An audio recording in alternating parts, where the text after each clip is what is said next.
jet bar ya. Lanjut, itu langkah pertama. Yang kedua, langkah kedua adalah menentukan simpan bakunya ya. Simpangan baku untuk ST yaitu sama dengan 1/T sigma dari T sama dengan 1 JT min jet bar ya. Ini juga gampang ya, kalian bisa membuat rumusnya langsung di Excel atau sudah ada, memang sudah ada ya, tinggal cari aja STDEV, itu udah muncul langsung hasilnya ya. Terus kemudian langkah kedua yaitu menentukan deviasi kumulatif ya. Jadi deviasi kumulatif dan rentang dari deviasi kumulatif itu adalah jet bar T sama dengan T sama 1 T JT just di T sama 1 sampai 2 ya. Nah di situ si JT bintang ini adalah penjumlahan ya, penjumlahan dari JT just tadi ya. Kalau tadi kan JT just adalah suatu nilai yang sudah dikurangi oleh rata-ratanya, sehingga jet bintang ini adalah suatu nilai yang semuanya sudah dikurangi oleh rata-ratanya. Kalau misalnya mau disimpan di kolom ketiga boleh ya gitu. Jadi nanti akan ada kolom pertama adalah JT datanya, kolom kedua adalah jet yang sudah di-adjust ya, adjust. Nah yang ketiga adalah jet bintang ya. Nah yang kolom ketiga. Terus kemudian setelah kita mendapatkan jet bintang ya, maka kita dapat mencari nilai R, yaitu adalah nilai maksimum ya. Nilai RT ini adalah nilai maksimum dari jet bintang jet 1, jet 2 sampai jet T dikurangi minimum jet 1, jet 2 bintang min jet 3 bintang, di mana T sama 1. Nah, yang R ini juga nanti bisa mendapatkan kolom, bisa disimpan di kolom keempat ya, kolom keempat. Nah itu jadi nanti dapat, kalau misalkan semakin T-nya ke bawah maka otomatis nanti si J-nya juga banyak. Tapi kalau misalkan dia yang pertama pasti otomatis dia nilai pertamanya ya gitu, karena kan hanya satu ya. Jadi minimumnya begitu, maksimum segitu ya udah, berarti nilainya yang itu aja. Tapi kalau misalkan makin T-nya besar, makin T-nya 2, T-nya 2 nanti bisa nilai maksimum T1 dengan T2 dan seterusnya ya. Oke, langkah ketiga baru menentukan nilai Hertz-nya ya, yang biasa dikenal dengan statistik R per S ya, atau statistik Hertz, atau juga dikenal juga dengan Hertz eksponen ya. Nah, bagaimana rumusnya Hertz eksponen itu? Yaitu R per S T sama dengan C dikali T pangkat H, di mana T sama dengan 1, 2 sampai T. Nah, di sini yang akan dicari bukan R per T-nya atau bukan C-nya, tetapi yang akan dicari adalah nilai H-nya. Ya, nilai H-nya, karena itulah statistik Hertz-nya itu ada di situ ya. Di mana C adalah suatu konstanta, H-nya adalah statistik Hertz. Silakan lanjut.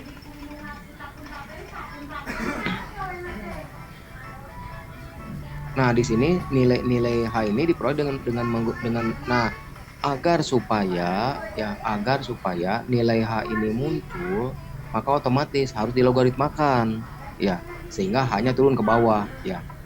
Nah, dan menaksi nilai H ini bisa dengan menggunakan least square ya.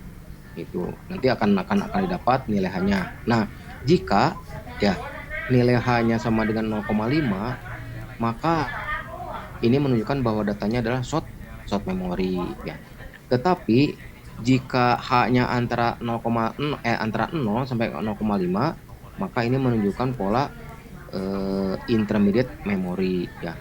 Dan apabila H-nya antara 0,5 sampai 1, maka data ZT kita menunjukkan pola long memory. Nah, itu ya. Jadi inilah perhitungan sederhana ya, kalkulasi sederhana menentukan atau mengidentifikasi secara eksak ya data long memory. Nanti D-nya berapa? Nah, D-nya 0,5 ya, berarti menunjukkan ini berarti short memory ya. Berarti kalau short memory ini setara dengan dia H 0,5 itu setara dengan D-nya 0 ya. Oke, lanjut. Nah, di sini kita lanjut ke cara yang kedua, itu cara yang intinya ya, yang topik inti dari kuliah ini. Nah, kalau di sini caranya ya jelas lebih complicated ya dibandingkan kalau tadi. Kalau tadi kan sederhana kan ya, dengan Excel terbentuk JT, terus kemudian di adjust, terus kemudian nanti JT bintang, terus kemudian dapat R, dapatlah nanti A-nya begitu ya. Nah, di sini caranya lebih complicated ya, tapi tentunya ketika kita menambah suatu cara yang complicated, kan memang karena ini lebih ya konsekuensinya ya. Kalau kita caranya lebih sulit, memang kita ingin menemukan yang lebih akurat begitu ya. Karena memang identifikasi long dengan menggunakan regresi spektra ini lebih akurat dibandingkan dengan yang first tadi ya. Nah, bagaimana identifikasi pola long memory dengan menggunakan regresi spektral? Nah, ini. Pertama kali metode ini dikembangkan oleh Giwik and Porter-Hudak tahun 1983 ya. Jadi ini pertama kali dikembangkan oleh Giwik dan Porter-Hudak. Nah, menurut Giwik and Porter-Hudak ya, bahwa identification pola memori ini bisa dimulai dari data ARIMA ya. Data ARIMA tapi dengan D-nya tadi pecahan begitu. Nah, sehingga ya bentuknya itu udah fx wj sama fwj 2 sin wj per 2 min 2 delta. Nah, di mana deltanya itu dari koefisien D tadi ya. Nah, bentuk fwj ini merupakan bentuk spektral ya dari model ARIMA PDQ. Nah, bentuknya yang di bawah ya, fx omega. Nah, itu yang di bawah itu adalah bentuk spektral dari ARIMA ya. Kan kalau bentuk domain, nah udah saya terangkan kemarin kan bahwa ARIMA itu mempunyai bentuk mempunyai dua bentuk yang berbeda berdasarkan domainnya. Kalau yang di kelas kemarin saya memperkenalkan bentuk model ARIMA dalam domain waktu ya. Kan kalau domain waktu kan kalian sudah terangkan ya, menggunakan polinomial ya. Polinomial theta, polinomial beta dan seterusnya. Nah, tetapi kalau penampakan dalam domain frekuensi, nah itu dia yang di bawah itu ya. Jadi kalau domain frekuensi seperti itu. Dan saya udah terangkan ya, mengapa menggunakan domain frekuensi dan apa kelebihannya domain frekuensi itu tidak akan saya terangkan lagi karena sudah dijelaskan di kelas ya sebelumnya. Nah itu, jadi bentuk ARIMA PDQ dalam bentuk domain frekuensi maka bentuknya seperti itu ya. Oke lanjut.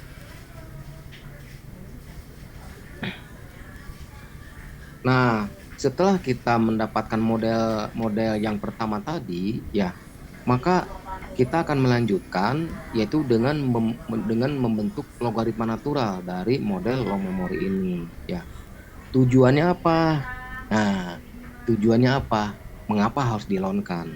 Ya, kalau yang pertama kan tujuannya mengapa menggunakan model spektral dan mengapa model ARIMA dengan D pecahan. Pertama, yang langkah pertama saya terangkan kembali karena model long memory itu sendiri ya itu bisa dijabarkan dengan model ARIMA tetapi dengan D yang pecahan yaitu 0 di antara 0 dan 1. Itu yang kedua mengapa bentuk spektral karena dengan membentuk sebuah spektral estimasinya menjadi lebih mudah ya dibandingkan di domain waktu. Bisa dibayangkan ketika saya terangkan kan untuk domain waktu estimasi untuk AR1, AR2 aja udah komplitnya seperti apa. Tetapi akan saya terangkan kalau estimasi dalam domain frekuensi itu jauh lebih mudah. Ya.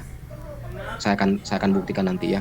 Itu satu. Yang kedua, udah terangkan di kelas bahwa secara plot ya, time series itu domain frekuensi itu lebih mudah diinterpretasikan ya dibandingkan dengan domain waktu ya. Oke. Nah, yang kedua ini dilonkan maksudnya apa? Karena ya berdasarkan persamaan yang pertama tadi bahwa si nilai delta tadi yang akan kita taksir itu berada di atas, maka otomatis supaya dia nilainya turun supaya mudah diestimasi maka harus dilonkan begitu ya. Nah itu jadi itu adalah suatu strategi matematik saja. Jadi dilonkan sehingga si deltanya turun kan. Lihat coba perhatikan itu kan menjadi ln fx omega j sama dengan delta. Nah kan setelah dilonkan maka deltanya turun. Kenapa? Karena saya akan membutuhkan menaksir nilai delta ini sehingga si delta harus berada di bawah ya. Plus ln fw omega j. Nah si ln fw omega j inilah model ARIMA-nya ya. Ini model ARIMA dia disimpan di situ.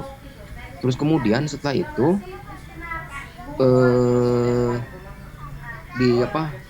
ditambahkan dengan ini delta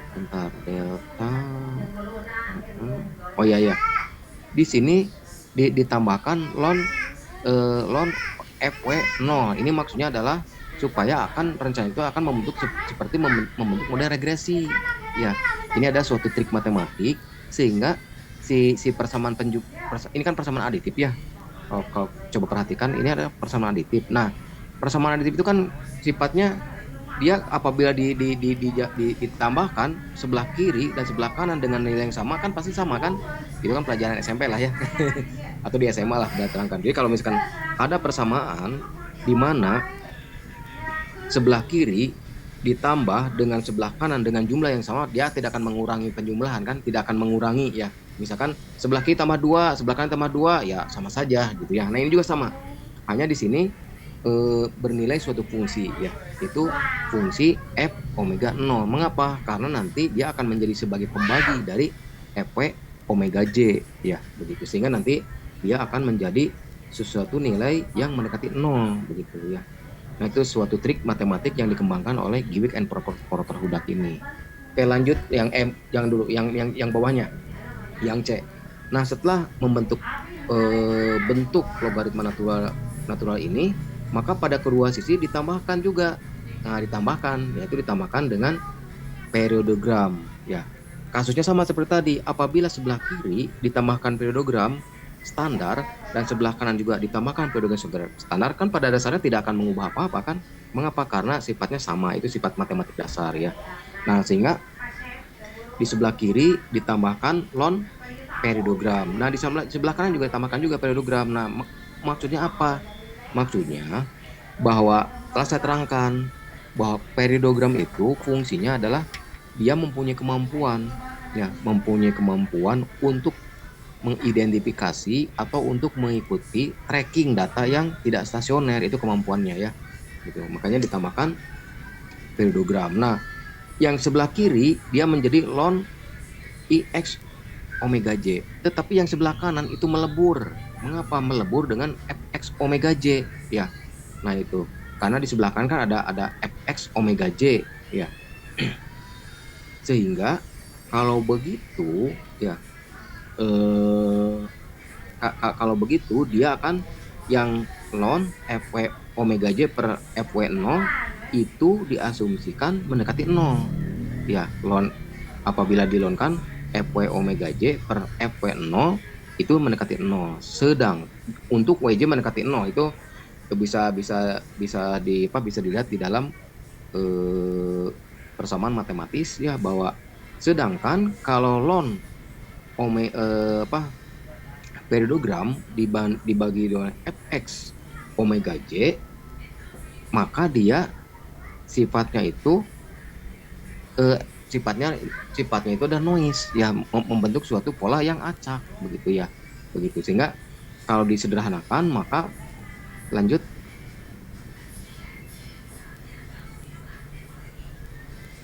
Nah, tapi sebelum ke sana saya akan menerangkan dulu, ya, sebelum sebelum dilanjut yang tahap 3 tadi, akan saya terangkan dulu pembentukan periodogram dulu. Nah, di sini, ya, sebenarnya periodogram itu yang pernah saya terangkan yang kemarin itu adalah periodogram yang standar, ya kan, saya pernah bilang di kelas bahwa ini loh periodogram standarnya. Tetapi perkembangannya bahwa periodogram ini mengalami suatu proses modifikasi, ya. Mengapa, Pak, periodogram ini modifikasi? Ya karena tadi bahwa data banyak yang complicated, sehingga tadi ditambahkan dengan dimodifikasi dengan berbagai statistik. Nah, kalau yang persamaan satu nih, ya, yang paling atas itu adalah program standar yang sudah saya kenalkan di kelas bagaimana cara menghitungnya, kalian sudah bisa, ya. Sudah saya terangkan kan kemarin dengan menggunakan Excel, ya. Nah, yang kedua ini adalah, nah, ini yang kedua nih, kalau yang kedua kalian belum, ya. Nah, untuk yang kedua ini adalah modifikasi dari periodogram, ya. Modifikasi dari program ini apa yang dimodifikasi? Nah, dia menggunakan window Pargent, ya, window Pargent. Nah, window Pargent ini dia fungsinya itu adalah dia mempunyai kemampuan yang lebih canggih di dalam men-tracking, ya, fluktuasi dari data runtun waktu, ya. Jadi si Pargent ini dia merancang sebuah statistik, ya, yang fungsi statistik ini dinamakan dengan window Pargent karena dia mempunyai kemampuan apa? Kemampuan dalam mengikuti fluktuasi data yang rasional. Nah, begitu menurut si Pargent ini, sehingga diabadikanlah namanya window Pargent. Sedangkan yang ketiga ada juga peneliti lain, ya. Kalau dia membuat modifikasinya itu yaitu dengan menambahkan Cousin Bell, ya, di dalam periodogram tersebut, yaitu dengan persamaan 3, yaitu bentuknya ada seperti itu. Dia menambahkan menjadi membentuk taper, ya. Tapernya apa? Yaitu tapernya ada Cousin Bell. Tapernya itu adalah setengah 1 min cos 2pi T plus 0,5 per T besar. Nah, jadi seperti itu, ya. Nah, nanti kita akan coba membandingkan, ya. Tapi nanti membandingkannya paling di sesi praktikum, ya, karena kalau sekarang masih teori, ya. Hanya di sini saya memberitahukan kepada kalian bahwa identifikasi model spektral ini yang diterangkan sekarang, ya, itu 3, ya, yaitu yang murni Gewick Importer Hudak, yang periodogramnya standar, yang kedua adalah metode SPR yang dengan melakukan pendekatan window Pargent, dan yang ketiga adalah dengan menggunakan taper yang biasa dikenal dengan Cousin Bell, ya. Nah, ini aslinya berapa? Banyak sekali, ya, modifikasi dari periodogram ini, ya. Hanya untuk kalian sementara S1 itu 3 saja yang saya perkenalkan, ya. Jadi kalau nanti mau nambah lagi nanti S2 saya tambahkan banyak lagi, ya. Nah, hanya untuk sementara ini saya terangkan bahwa modifikasi dari program ini baru 3 yang saya perkenalkan, ya. Oke, lanjut. Nah ini eh, 3 bentuk pedogram, ya, 3 bentuk pedogram. Yang pertama adalah, aduh, ternyata hancur ya ini bentuk, berarti nanti saya perbaiki ya. Yang pertama itu tadi yang Gayuk Pertahudak yang standar ya, ternyata tulisannya hancur karena mungkin ini equation ya. Tapi kalian sudah tahu kan bentuknya. Nah yang kedua metode dikenal dengan metode SPR ya, yaitu pendekatan window parison. Nah bentuknya seperti itu ya. Terus kemudian yang ketiga adalah GPH taper yang tadi dengan menggunakan kosin yang menggunakan kosin Bell ya. Nah itu ya inti dari suatu penangsian ini adalah ketiga pedogram ini. Jadi bedanya nanti ketika perhitungan bedanya ya pedogram ya, dan tingkat kesulitannya ada di penentukan pedogram. Karena kan tapi kalian sudah dibekali, saya sudah membekali kepada kalian bagaimana cara menghitung pedogram sederhana yang standar. Nah, berikutnya kalian bisa melakukan komputasi pedogram yang sudah dimodifikasi, yaitu pedogram yang dimodifikasi dengan window parison dan pedogram yang dimodifikasi dengan taper ya, taper kosin Bell. Oke, lanjut.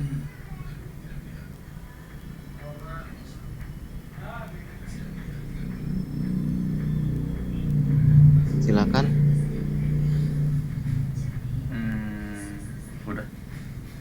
Udah. Tok. Nah, oke.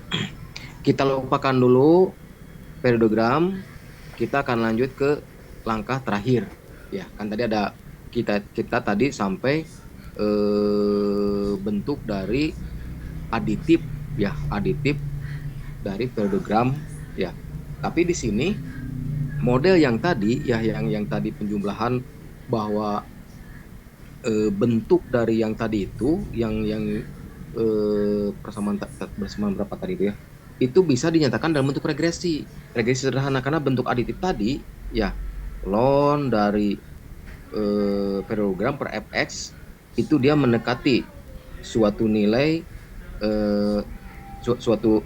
suatu nilai yang dia itu residual ya, sedangkan yang fw-nya per f0-nya dia mendekati 0, sehingga kalau kita lihat bentuk tadi itu bisa didekati oleh persamaan regresi ya, yaitu YJ sama beta 0 plus beta 1 XT plus AJ, di mana J sama 1 sampai M. Nah, kalau begitu si nilai D tadi itu bisa dianalogikan bahwa dia itu beta 1. Nah, ya, sehingga kalau begitu untuk menaksir delta atau nilai D tadi, maka bisa digunakan metode least square ya. Maka terbentuklah persamaan beta topi 1 sama dengan delta itu menjadi persamaan sigma J sama 1 XJ min X bar YJ min Y bar per sigma J sama 1 M XJ min X bar kuadrat, di mana M sama dengan GT atau sama T sama alpha, di mana alpha sama 0 sampai 1. Nah, ini yang digunakan M-nya tidak sampai selesai ya, yaitu dia punya bandwidth tersendiri, yaitu dibuat dengan persamaan T per alpha ya. Nah, jadi alfanya berapa? Nah, itu nanti yang ditentukan ya. Nanti ada 0,5 si alfanya itu ya, ada 0,9. Kalau di sini 0,5. Nah, berapa nilai beta 0-nya? Nilai beta 0-nya adalah ln Fv 0. Tapi si beta 0 ini tidak akan digunakan ya. Yang akan kita gunakan adalah nilai beta 1, karena kita akan menaksir koefisien pembeda atau nilai D tadi. Lanjut. Nah, di sini si YJ sama dengan ln IJ. Nah, inilah ln dari pedogram ya, ln dari pedogram ya. Yang tadi programnya ada 3 ya. Bisa kita, kalau misalkan dengan menggunakan metode GPH, nah berarti yang IJ-nya adalah yang standar. Tapi kalau menggunakan SPR, nah berarti tadi yang menggunakan window parison. Tapi kalau pedogramnya yang taper, berarti tadi menggunakan yang kosin Bell ya. Jadi si YJ ini nanti akan mengikuti dari bentuk pedogram ya. Jadi ini adalah rumus umum ini ya, rumus umum. Terus kemudian si XJ ini sama dengan berubah menjadi ln 2 sin omega J per 2 pangkat min 2. Nah, ini dengan menggunakan persamaan Euler ya. Menggunakan persamaan Euler sehingga si YJ itu yang asalnya bentuknya complicated ya itu bisa berubah menjadi eh, seperti itu ya, lebih mudah dihitung ya, yaitu ln 1/4 sin kuadrat omega J per 2 ya. Ini dikenal dengan persamaan A ya. Gitu ya. Jadi ketika kita ingin menentukan nilai beta beta 1 atau nilai menaksi nilai D, nah tadi kan kita butuh nilai X, betul nggak? Nilai Y kan gitu ya. Dan yang lainnya ya, yaitu X bar ya. Dan C barnya sudah ditentukan 1/M sigma dari XJ di sana itu sampai M. Nah itu ya, jadi seperti itu. Apakah perhitungan GPH ini bisa menjadi bisa menggunakan Excel? Bisa ya. Jadi kalian bisa sekali ya melakukan perhitungan ini dan menggunakan Excel ya. Oke, lanjut.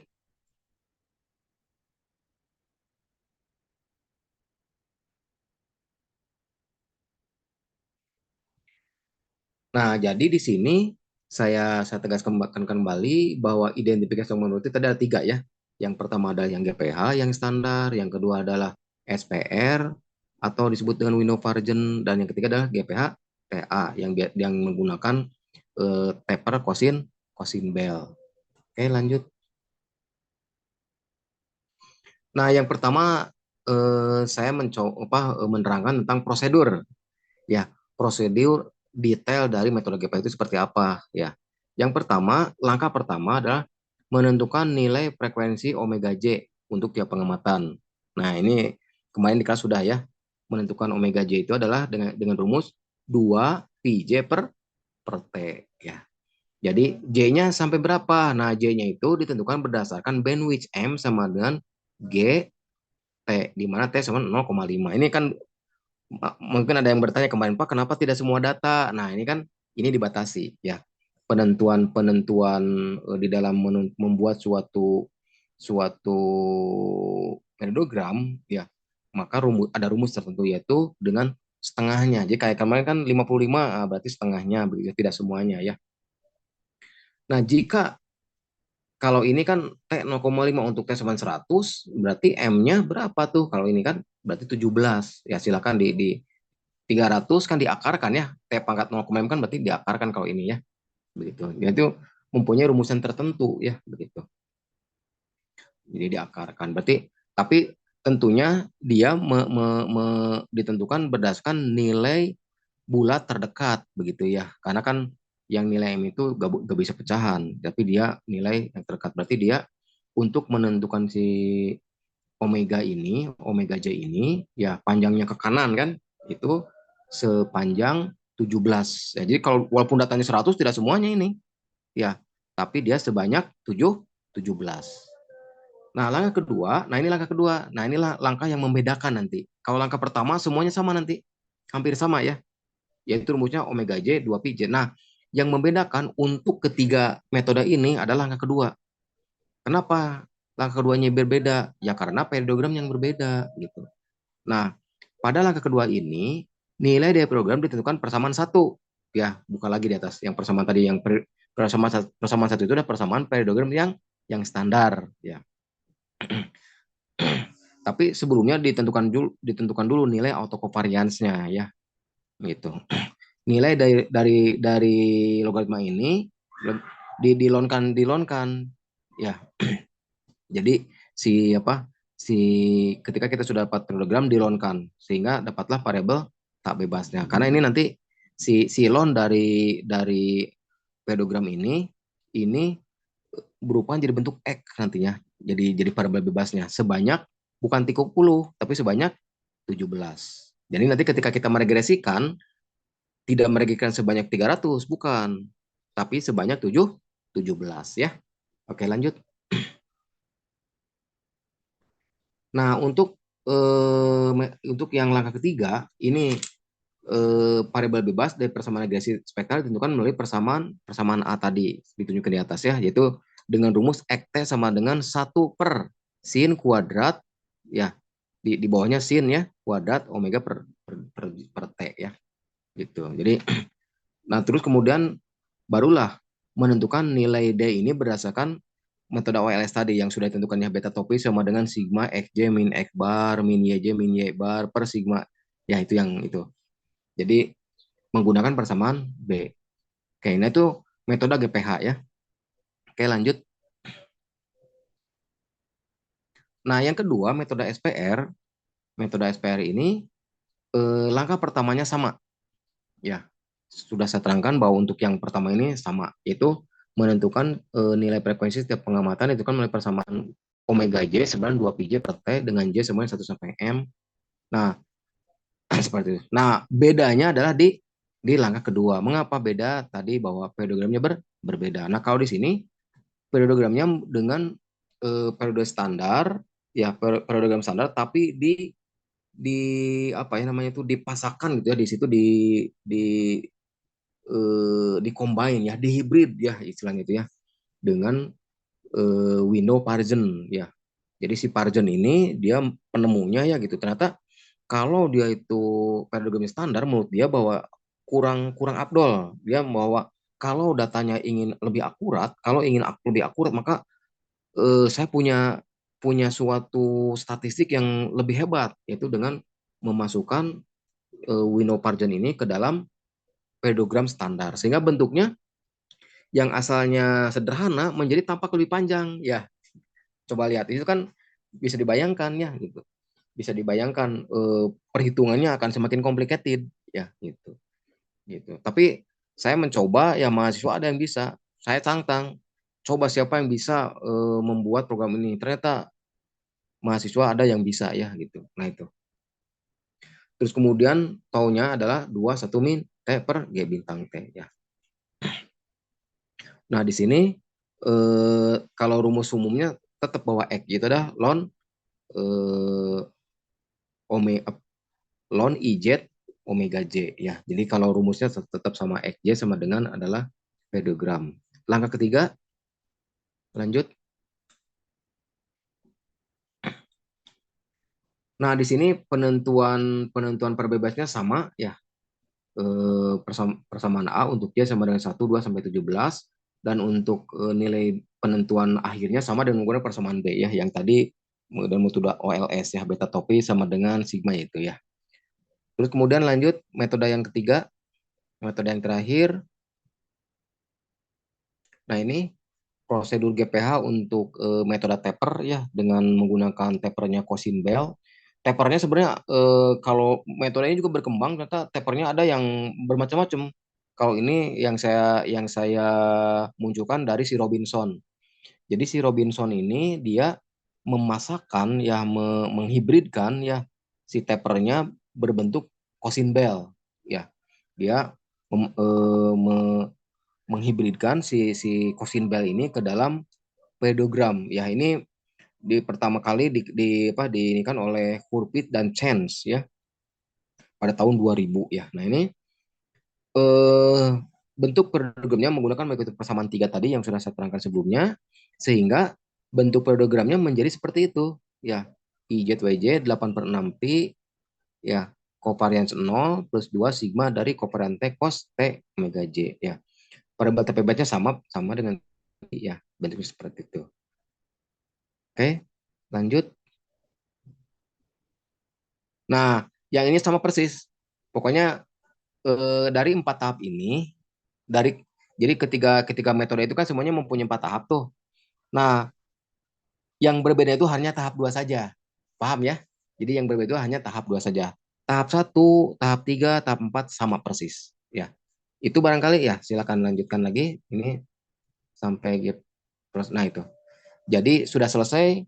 Jadi kalian di sini saya memberikan, silakan di close. Nah, jadi di sini metode yang saya berikan itu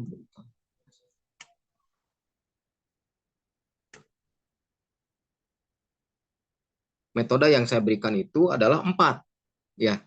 Yang pertama adalah eh, Hertz eksponen, yang kedua adalah metode GPH yang standar, yang ketiga adalah metode GPH metode SPR ya, yaitu yang tadi eh, yang menggunakan window pargen, dan yang keempat adalah dengan taper ya, Posin Bell.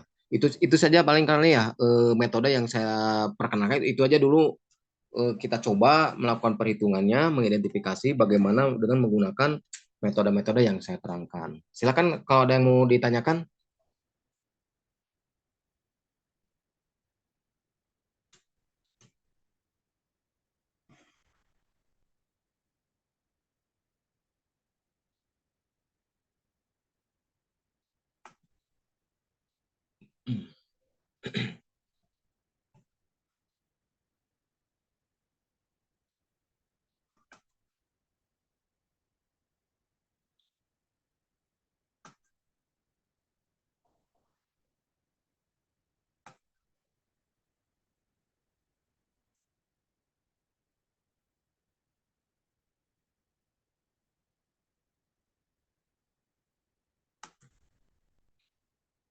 Kalau tidak, saya akan memberikan tugas ya.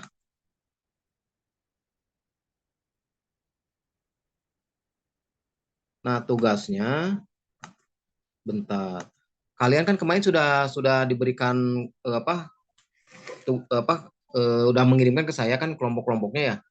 Hanya kelompok-kelompoknya itu ya tadi saya ngomong ke Christopher itu kok singkatan-singkatan gitu ya. Ayah gitu kan, saya khawatir nanti ketukar gitu. Kan mau karena ujungnya kan nanti mau ngasih nilai kan, kalau misalkan nilai nilai takut ya ketukar nilainya. Jadi saya mintanya itu nilai nama yang tertera di absen ya. Dan tolong nanti kirimkannya itu dengan email, kirim emailnya ya. Karena saya nanti akan memberikan tugas per kelompok, nanti si kelompoknya itu ya butuh butuh email lah intinya ya. Tugasnya apa? Nah ini, bentar saya mau kirimkan tugas. Jadi tugasnya adalah menelaah paper ya, bukan membuat paper. Yaitu menelaah paper. Jadi menelaah itu maksudnya kalian membaca, mempelajari, terus kemudian nanti kalian presentasi ya, presentasi dari, jadi setiap kelompok satu paper ya. Satu kelompok itu berapa orang? Berapa, 3 orang ya? Apa 2 orang? 3 orang, Pak. 3 orang ya, oke. Jadi nanti setiap kelompok akan diberikan judul paper yang berbeda-beda. Nanti saya akan kirimkan paper-papernya berdasarkan kelompok ya. Misalkan kelompok 1 saya kasih kode 1 ya. Kelompok 2 saya kasih kode 2. Nah, nanti si tugas itu silakan kalian pelajari, silakan kalian apa namanya tuh baca, telaah. Terus kemudian kan biasa di paper itu kan suka ada referensinya ya. Kalau misalkan, wah saya nih tidak ngerti nih, tidak mengerti tentang bahan ini. Nah, kalian harus cari si referensinya ya. Adapun paper-paper yang akan berikan adalah paper-paper yang sudah ada, walaupun memang tidak semuanya ada ya. Misalkan gini, eh, tidak semuanya ada, maksudnya gini, eh, hibrid antara Arima dengan LSTM misalkan. Nah, LSTM-nya kalian berarti harus cari sendiri. LSTM itu banyak di YouTube lah, itu mungkin udah ratusan. Nah, si Arimanya kan sudah saya bekali kan ya. Nah, misalkan atau Arpima dengan Anu. Nah, si Arpimanya kan si long memorinya kan sudah saya ajarkan. Nah, tapi yang sisanya itu nanti kalian bisa mencari sendiri ya, seperti itu. Nah, nanti kalian presentasi, tapi sebelumnya harus mengumpulkan dulu PowerPoint-nya. Jadi sebelum sebelum kalian presentasi, saya tentukan nanti eh, kirim dulu PowerPoint-nya, sehingga nanti saya bisa mempelajari ya, bisa bisa mempelajari supaya saya nanti bisa bisa bisa tanya jawab kan sebelumnya dengan kalian presentasi bertiga. Adapun nanti presentasinya bisa saja, karena kalau sekalian sekaligus capek kan berarti kan 15 ya, saya nggak kuat kayaknya kalau presentasi. Jadi nanti kemungkinan bisa saja dibagi 15 itu bisa menjadi 5 waktu lah. Jadi satu kali presentasi 3 kelompok ya, berarti 3 kelompok itu 9 orang. Nanti misalkan kelompok kedua, kelompok 1 sampai 3, nah misalkan hari Senin misalkan, nanti tapi nanti berdasarkan kosongnya waktu kalian dan saya ya. kita buat kesepakatan untuk kelompok satu, misalkan kelompok tiga tidak bisa hari Senin, ya silakan nanti tuker. Tapi dengan catatan tidak bisanya itu karena bentrok dengan ujian atau misalkan ya dengan kuliah atau apalah gitu ya. Tapi kalau bentrok karena belum siap, nah itu saya tidak terima. Pokoknya kalian harus sudah siap ya.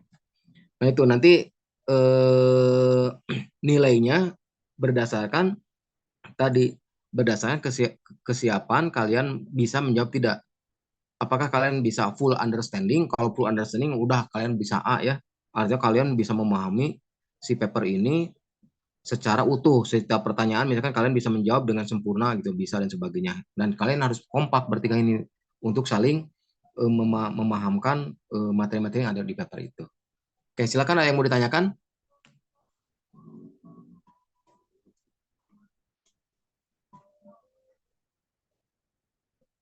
Izin bertanya, Pak. Ya, silakan.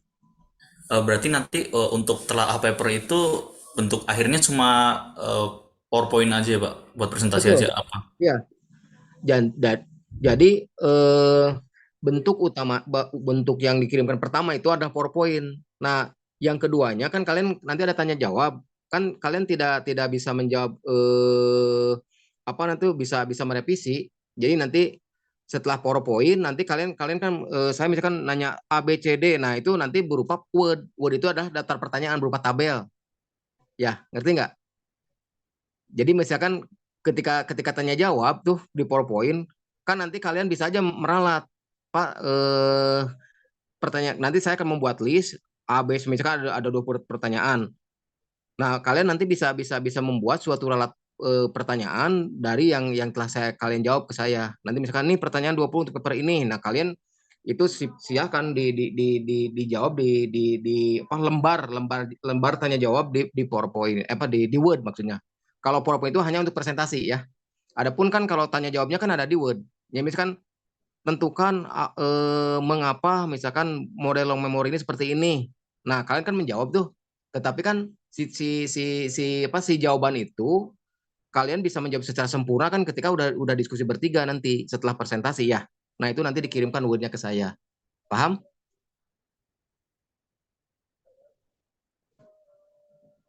Baik, Pak, terima kasih. Ya, jadi artinya yang dikirimkan itu ada dua. Yang pertama ada PowerPoint untuk presentasi dan Word. Word itu adalah hasil akhir ya, artinya jawaban final lah, jawaban jawaban final kamu setelah kamu diskusi bertiga. Kan kalau kalau kalau ketika kalian presentasi kan kalian bisa aja menjawab satu orang kan. Nah, bisa aja di dalam di dalam presentasi ketika presentasi itu bisa aja jawaban kalian itu salah kan, atau tidak yakin kan. Nah, atau mungkin aja bisa tidak terjawab kan. Nah, gitu. Nah, untuk mengoreksi jawaban kamu itu nanti di Word dan itu dikirimkan nanti beberapa hari.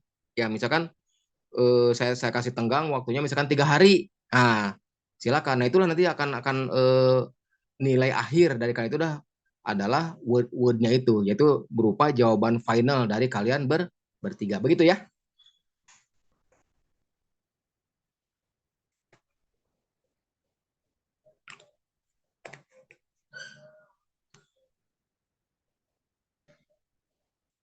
Silakan. Ada lagi?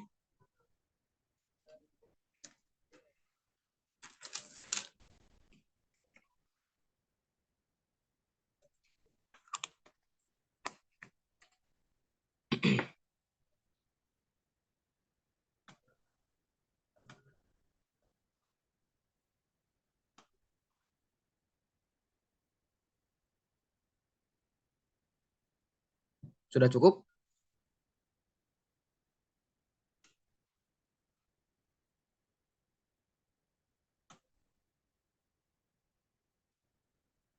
Ya, silakan.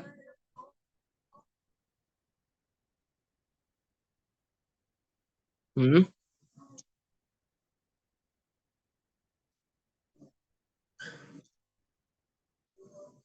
Oh, tunggu tunggu. Bukannya sudah saya kirimkan PPT-nya? Atau saya lupa ya? Tunggu.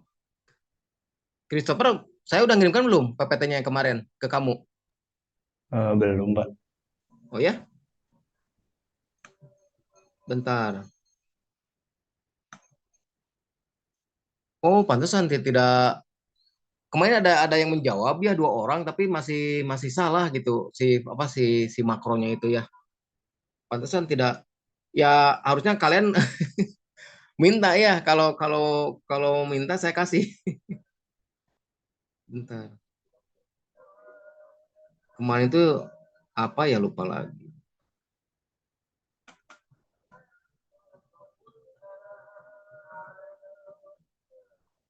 Oke, saya kirimkan ya. Oh ya, oke saya kirimkan.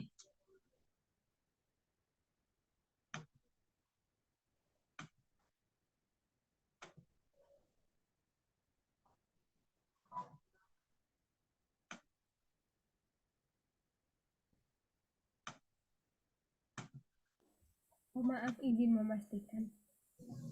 Ya, suaranya Jadi kan, kecil. oh, Ya maksudnya, gimana? oh ya gini Pak. Jadi saya dapat tuh presentasinya dilakuin di kan sekarang tuh pertemuan 14 ya Pak ya. Dari pertemuan 15 sampai pertemuan 16, lalu di pertemuan 16-nya ada UAS seperti itu Pak. Ya, ya nanti bisa ini bisa apa? Bisa tidak dibentrokan ya. Cari-cari aja yang kosong gitu ya. Baik Pak, terima kasih. Ya, jadi kita cari waktu yang memang tidak bentrok dengan UAS yang lain begitu dan apalagi dengan UAS ini ya. Nanti saya kirim ininya apa papernya lewat lewat ketua kelas saja ya.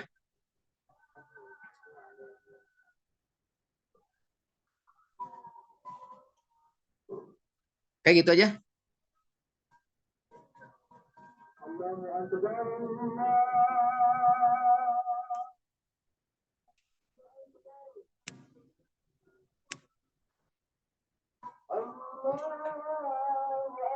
Saya kirimkan ya. Bentar.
Atau mungkin saya menawarkan ya, bagaimana kalau UASnya dari bahan paper ini aja supaya tidak 2 kali.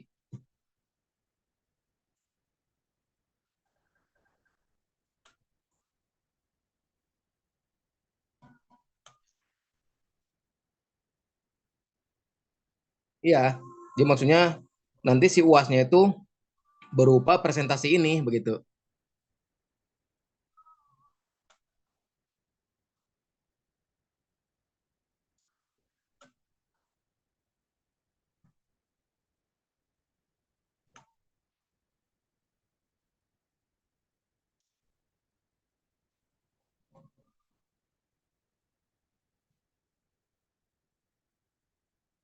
Atau nanti lihat perkembangannya ya. Kalau misalkan begini, kalian presentasi sebelum UAS. Bagi yang pemahamannya terhadap paper ini kurang, maka otomatis dia ikut UAS begitu. Jadi artinya bahwa presentasi ini dilakukan seminggu sebelum UAS. Nah, misalkan ketika presentasi dan kalian misalkan kurang tapi bagi yang sudah memenuhi standar, pemahamannya bagus, ya berarti ya udah tidak perlu dapat UAS, berarti dia udah bagus lah nilainya ya. Kemungkinan sih seperti itu supaya nanti ada efek ininya kan, ada efek semangatnya begitu ya. Kalau hanya menggantikan saja jadi kurang semangat, tapi kalau supaya semangat maka otomatis saya eh, bagi yang nilainya belum cukup, sayanya kurang puas menjawabnya karena pemahamannya kurang, ya otomatis dia akan saya berikan soal UAS gitu. Gitu aja barangkali ya. Sampai ketemu. Oh, besok ya. Besok kita lakukan, tapi dengan daring juga ya. Nanti akan saya pandu, eh, bagaimana melakukan perhitungannya dengan menggunakan Excel dan R. Oke, gitu saja mungkin pertemuan hari ini sudah saya kirimkan ya semuanya, tugas kalian sebanyak 15 paper dan PowerPoint yang tadi diminta analisis spektral. Itu saja mungkin pertemuan hari ini. Assalamualaikum warahmatullahi wabarakatuh. Waalaikumsalam warahmatullahi Terima kasih, wabarakatuh. Pak. Terima kasih, Pak. Terima kasih, Pak.